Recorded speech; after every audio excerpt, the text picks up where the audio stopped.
Alright, this is Brandyn with Galloway Precision. We're going to go over the detailed strip of the LC9s pistol. First thing we're going to do is we're going to take the takedown. Make sure you push your takedown. Well, actually, first thing we're going to do is make sure the weapon's empty, no magazines, no ammunition present. We can take our 1/16 punch, push out the takedown pin. Takedown pins out. Remove the slide. We now have the slide off. Slide off, we're going to take out the captured guide rod, barrel. Now, we're going to remove the striker and blocker. On the inside, where you would normally push down on the striker, inside the little plastic cup, there's an actual hole, so you can take your pick, slide it into the hole, push down, push off the back block.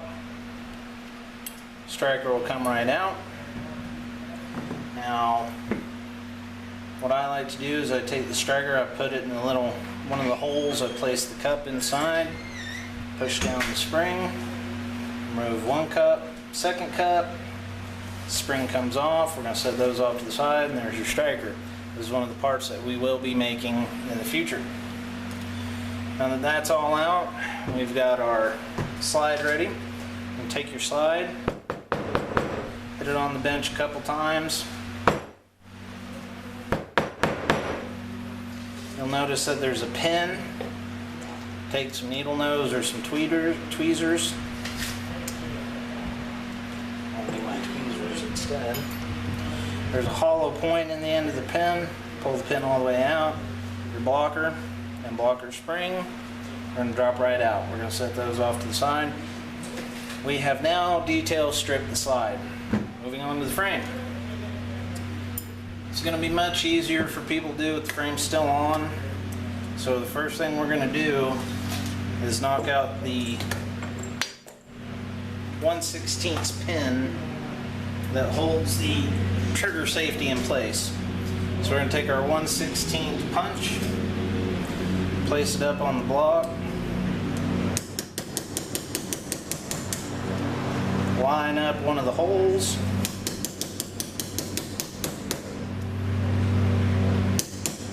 we've knocked it all the way out. Pull our pin punch out, very carefully pull the safety out. There's a small spring inside the safety. Leave it there. Don't touch it. Don't mess with it. If it comes out, it's kind of a pain in the butt to put back together.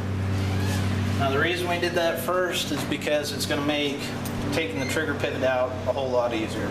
So now that we've removed the safety, we're going to take our 1/8 inch punch. We're going to drive out the first takedown pin, move it off to the side. Drive out the second takedown pin, move it off to the side.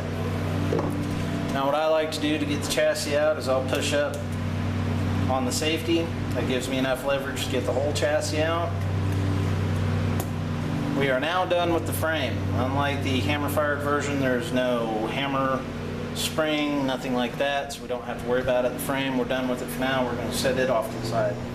First thing, take your loose takedown, set it off to the side so we don't lose it. Next thing we're going to do is we're going to remove the safety. And when you pull the safety off, the only thing holding the safety in place now is a small spring. It no longer has a detent. Keep your finger over the spring, pull your safety off.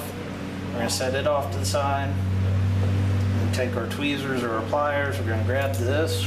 If you don't have a mat like we use, I suggest getting a metallic container with a magnet on the bottom of it so you can put that in and don't lose it. I lost it yesterday for about 20 minutes. Now we're going to flip her over. As you can see, they've got a trigger bar just like the original, but the difference being because this is sear fired instead of hammer fired, there's no tab, there's no interface. It just connects directly to the blocker and sear assembly. You can see, you pull the trigger. If you're not holding on to it, it'll fly off, but it moves the sear and the blocker. There's the trigger bar. We're going to set it off to the side. Now we're going to remove the trigger. This is why we removed the safety earlier, because when you remove the chassis, there's no real flat side. You got parts sticking out. So went ahead and removed it early on. We'll take a 1/16 punch, come in through the bottom of the trigger, push out the pin, trigger pivot. We're going to set that off to the side. You couldn't push out the pivot itself, along with the firing pin, or the trigger spring. They're two separate pieces. We're going to set them off. The trigger just fell out. And set that off. Now, if we hadn't already removed the manual or the mag disconnect, this is when you would take that out. Now we're going to take out the sear assembly. We're going to take our pick. You'll notice the red dot. It'll let you know when it's on fire. We're going to take that. We're going to push it as the chassis faces you to the left. Set it off to the side. Now take the pliers. Reach down in here. Grab the sear spring.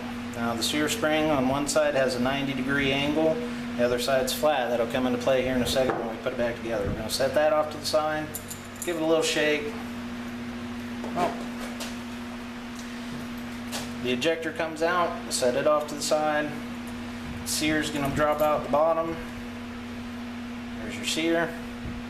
Drop it off to the side. And blocker springs come out. Blocker spring has two 90-degree angles on it. One's longer than the other. The short end will go back into the blocker when we reassemble. Your chassis is now stripped. This is a slide stop. We don't ever bother removing it. It can be kind of a pain to get back on, but any parts that we come out with this thing, just like the LC9, you're not going to need to remove that. There's no point. So now we're going to reassemble, and it's going to go pretty much in the exact opposite order we took it apart in. So the first thing we're going to put in is the blocker assembly, making sure that the spring has one of the 90-degree, where the flat end of the spring is, 90 degrees sticks out. Now what I like to do is I like to take my small needle nose and hold the spring, and I'll place it in, I'll flip, because it can be kind of tricky getting it all lined up. Now once it's lined up, you'll see, once I figure out my orientation to the camera here, you'll see that the spring and the blocker both have detent, or not detents, but pins that stick through the side of the chassis. You'll want to make sure that the spring's through and the other pin's through for the blocker. Now, we're going to come in from the bottom with the sear. The flat part will be facing backwards, the rounded part faces forwards. You're just going to kind of wiggle that on into place. Takes a little maneuvering, takes a little getting used to, but what you do is you take your pick and make sure that you keep the blocker in place and just kind of wiggle. Both the sear and the ejector housing have little circular pieces of metal that are raised on them, then coincide with the sear. Has little bitty pockets for them. So once we have everything in place, we're going to line up our hole. Goes all the way through the ejector and sear assembly. We're going to stage, because this is very similar to an XD setup, we're going to stage it just like we would an XD. We're going to make sure that the pin is in just enough to hold the ejector and the sear in place. Now we're going to take the same little pair of pliers I had a minute ago, making sure that the 90-degree angle is on top. We're going to take our pliers, we're going to set this little spring down in there, flat side inside the sear, push the pin through, we've locked up. Now we're going to take our 90-degree pick and push the spring into place. Once you get it in place, you'll know there's an indentation on the inside of the chassis. It pops right down in there, you're good to go. So our sear assembly is back together. Next thing we're going to do is we're going to reinstall the trigger. Trigger first, then the pivot, trigger spring, place our trigger pivot pin down through the whole entire thing. Make sure that the trigger moves freely. Now, while it was easier to pull the safety out while it was out of the frame, it's actually easier to install it without the frame on. So So we're going to take our safety and make sure that you put the skinny end in first. It's going to be hard to see in the video, but there's a small indentation. That's where the trigger pivot sits. So we're going to slide that through the back, up into the top. Trigger's in place. Now, we have specialized tools, but we got them from Brownells. Anybody can get these. What these are roll pin holders. Come in very handy.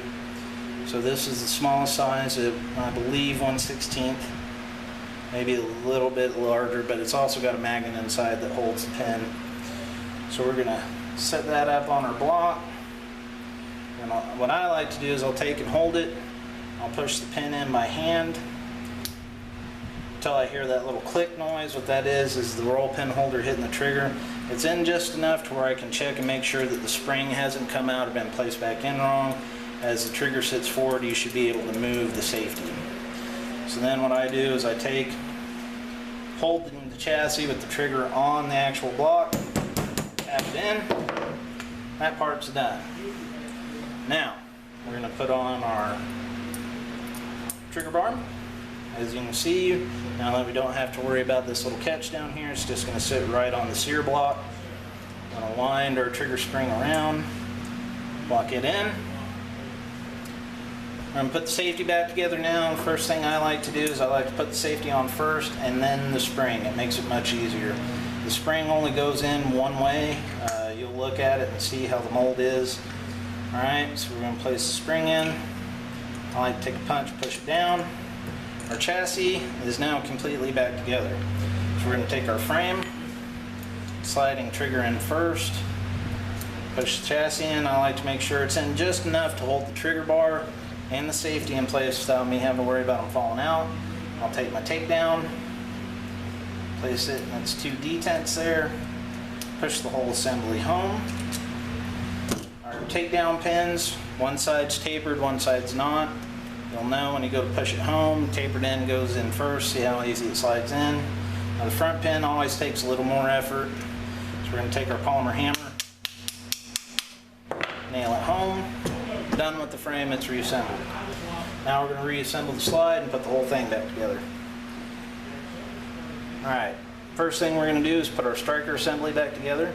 Like I said, take your cup, place it down in there. You can do this on a flat surface as well, but if you can, go ahead and get you a bench block, makes life easier. Slide it down. We're going to put in our first spring cup, second spring cup, slowly release the tension. Striker assembly is back together. Set it off to the side. Now we're going to take the blocker. Blocker has a curved section. That's going to go to the outer wall of the slide. This is being the outer wall. I'm going to take this, place it on in here. I'm going to push the blocker down. We're going to take our pin. Remember, one side's got a hole, the other side's solid. Solid end in first. Take our pick. Push it home, release the blocker. Blocker works, good to go. Place our striker assembly in. And now's where it's going to get fun. We're going to take a 1/8" punch, have your rear in place, and you're going to push down and place the rear on at the same time. And if your hands are sweaty like mine, you're going to miss a bunch.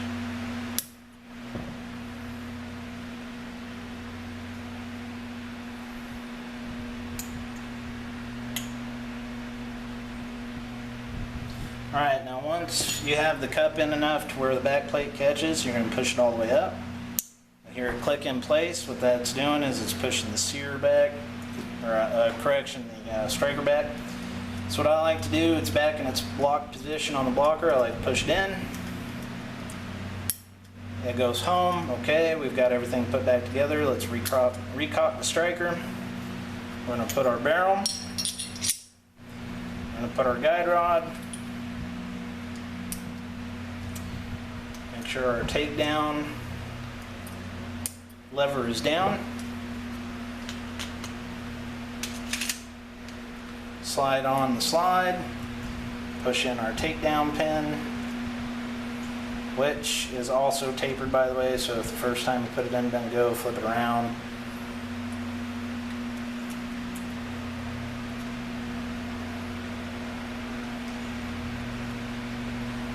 Make sure the slide's back far enough, that usually helps. Take my 1/16 pin, and if it gives you a little trouble, you don't have to hit hard, just a slight tap, goes right in place. The spring tension on this guide rod assembly is a little bit heavier than the old one, but we're going to be coming out with some new ones. Now we're going to function test. Of course, make sure the gun's empty. You shouldn't have loaded it at any time. We're going to rack it, pull the trigger, fires, hold the trigger, rack it, release, hear the click, pulls, rack it, safety's on, firearm won't fire, safety off, fires, and that is the LC9s.